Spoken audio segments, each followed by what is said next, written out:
Hi friends, இன்றைக்கி நம்மளோட lunch box ரெசிப்பியில் நாம் பார்க்க போகிறது வாழைப்பூ வடை. இதிலே தயிரில் ஊற வச்சு தயிர் வடையும் பார்க்கலாம். ஃபஸ்ட்டு வாழைப்பூவை க்ளீன் பண்ணி எடுத்துக்கலாம். இதில் நடுவில் இருக்க நரம்பு பகுதியும் கீழே மெலிசாக கண்ணாடி மாதிரி ஒன்று இருக்கும், தொப்புள் பகுதின்னு சொல்லுவாங்க. இது ரெண்டுத்தையும் மட்டும் எடுத்துடணும். இதுக்கான இன்க்ரீடியன்ட்ஸ்லாம் கொடுத்துருக்கேன், நோட் பண்ணிக்கோங்க லிஸ்ட்டில். கடலப்பருப்பை நல்லா ஒரு மணி நேரம் ஊற வச்சு எடுத்து உரல்ல ஆட்டிக்கலாம். இப்போது அது கூட நம்ம எடுத்து வச்சுருக்க இஞ்சி, பூண்டு, பட்டை, லவங்கம் இதெல்லாம் போட்டு சேர்த்து ஆட்டிடலாம். கொரப்பாக ஆட்டி எடுங்க, ரொம்ப நைஸாக ஆட்டக்கூடாது. வாழைப்பூவை நல்லா க்ளீன் பண்ணிவிட்டு மீதி இருக்கிறத மட்டும் குட்டி குட்டியாக நறுக்கி எடுத்துக்கலாம். இது கூட வெங்காயம், கொத்தமல்லி, கருவேப்பிலை சேர்த்து நம்ம வடை தட்டி சுட்டுட வேண்டியது தான். பாருங்கள், மாவு இந்த மாதிரி கொரப்பாக இருக்கிற மாதிரி ஆட்டி எடுத்துக்கணும்.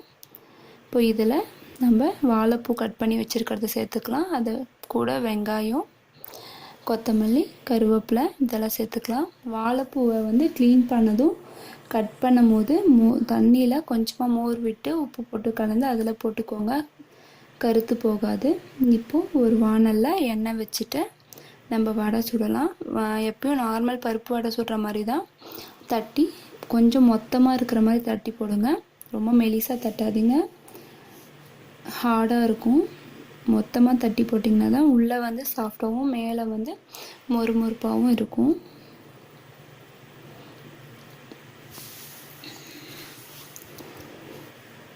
இது ரொம்ப பெரிய வாழைப்பூவாக இருந்தால் மேலே இருக்கிறதுல இந்த ஃபஸ்ட்டு லேயர் இருக்கும் இல்லையா, அது கூட எடுத்துருங்க. ஏன்னா அதுவுமே ரொம்ப முத்தி போயிடுச்சுன்னா ரொம்ப நாராக வர ஆரம்பிச்சிரும். கொஞ்சம் எலசாக இருக்கிறதா இருந்தால் மட்டும் நம்ம அதெல்லாம் போடலாம். வெறும் நரம்பு, அந்த கீழே இருக்கிற தொப்புள் சொல்லுவாங்க, அந்த பகுதியை மட்டும் நீக்கிட்டு மீதியை கட் பண்ணி போட்டு நம்ம சுட்டுக்கலாம்.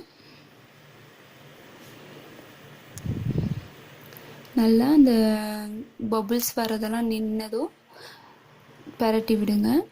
போட்டதுமே பெரட்டாதீங்க, அப்போ வடையெல்லாம் உடஞ்சிரும். கொஞ்ச நேரம் எண்ணெயில் விட்டு அதுக்கப்புறம் தான் திருப்பி போட ஆரம்பிக்கணும்.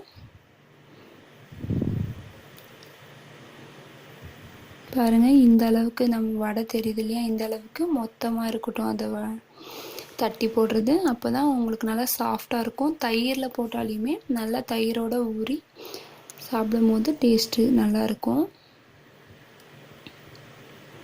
நல்லா கொஞ்சம் செவந்து வெந்து வரட்டும். ரொம்ப ஹை ஃப்ளேமில் வைக்காதீங்க, உடனே தீஞ்சிரும். மீடியம் ஃப்ளேம்லேயே பண்ணுங்கள்.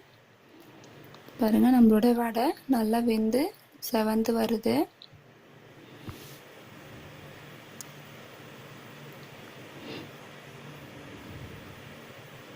ரொம்ப சிம்பிள் தாங்க. வாழைப்பூ க்ளீன் பண்ணுறதா டைம் எடுக்கும். சப்போஸ் நீங்கள் வேலைக்கு போகிறவங்களா இருந்தால் நைட்டே க்ளீன் பண்ணி நான் சொன்ன மாதிரி மோர் தண்ணியில் கொஞ்சமாக ஒரு 2 ஸ்பூன் மோர் விட்டு உப்பு போட்டு கலந்து அதில் போட்டு வச்சிட்டிங்கன்னா கருத்து போகாது. நம்மளோட வாழைப்பூ வடை ரெடி ஆகிடுச்சு, சாப்பிடலாம் வாங்க. இப்போ இதே தான் கொஞ்சம் வடை ஆறுனதும் தயிரை கடுகு, சீரகம், கருவேப்பிலெலாம் தாளித்து போட்டு தயிரில் ஊற வைக்க வேண்டியது தான். பாருங்கள், எவ்வளோ சாஃப்டாக இருக்குது வடை. மேலே மொறுமொறுப்பாக இருக்கும், உள்ளே அவ்வளோ சாஃப்டாக இருக்கும். நல்லா வெந்து வந்திருக்கு. நீங்களும் ட்ரை பண்ணுங்கள். ட்ரை பண்ணிவிட்டு எப்படி இருக்குன்னு சொல்லுங்கள் கமெண்ட்ஸில் எனக்கு. பாருங்கள், தயிர் வடைக்காக தாளித்து எடுத்தாச்சு. இதில் வடையை போட்டு ஊற வச்சிடலாம். ஒரு 1/2 அன் ஹவர் விட்டு நம்ம இது சாப்பிட ஆரம்பிச்சிடலாம். சப்போஸ் நீங்கள் நிறைய வடை சுட்டு மீறுது, நான் கெட்டு போயிடும், வேஸ்ட் ஆகிடும்னா அப்போ கூட நீங்கள் இந்த மாதிரி பண்ணிடலாம். நெக்ஸ்ட் டே சாப்பிட்டாலுமே நல்லாயிருக்கும். ஓகே ஃப்ரெண்ட்ஸ், நம்மளோட வாழைப்பூ வடை இப்போது ரெடி ஆகிடுச்சு. நீங்களும் ட்ரை பண்ணிட்டு எப்படி இருக்குன்னு சொல்லுங்கள். நெக்ஸ்ட் வீடியோவில் நான் உங்களை நெக்ஸ்ட் ரெசிபியோடு சந்திக்கிறேன். அது வரைக்கும் பாய்.